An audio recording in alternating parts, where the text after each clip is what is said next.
For those of you who don't know me, my name is Paul Atherton. I have had ME for 33 years diagnosed, although it's expected that it was longer than that.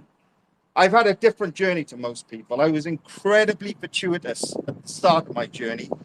I was rushed into hospital with hypersensitivity. One of the doctors there was a gentleman called Professor Borisevich. And for those who know, he was the leading expert in the world on ME at the time. And immediately told me to pay to get a private consultation to jump the NHS queue, which was about 2 years at the time, which I did. But that was all I had to pay. I had to pay just to jump the queue, and then I was an NHS patient from there on. And I was diagnosed with ME at the time.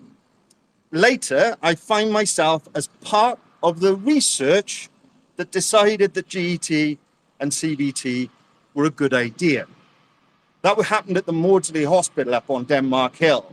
And as much as we kept telling people, this isn't working, they kept going, oh, you sure? We're like, yeah, we really are.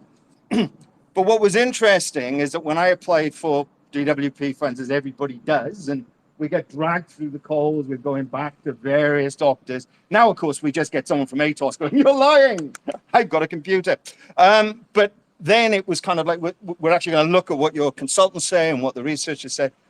And I discovered that on the first attempt of CBT, which was part of the research, that the engagement was all acceptable. My behavior was acceptable. A couple of years later, I was sent back.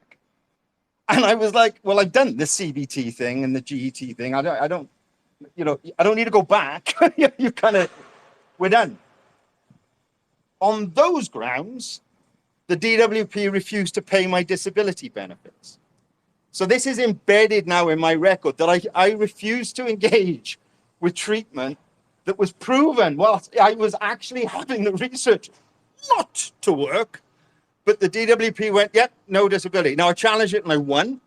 But I just thought I'd share that I was actually part of the research. And as part of that research, all the people I was speaking to saying this is useless. This is utterly useless. It hurts. They get me to do things I don't like. The CBT is kind of useful for a bit of peripheral stuff, but it's not dealing with the condition. And NICE, you have to publish these things. There are a whole group of people here, and we're all saying the same thing. We are suffering here. We're being victimized. We are being bullied by institutions who are paid to support us. And we've had enough. So thank you. I didn't know that about you. Loads of things you know. I know. You were in the belly of the beast. Good gracious. Okay.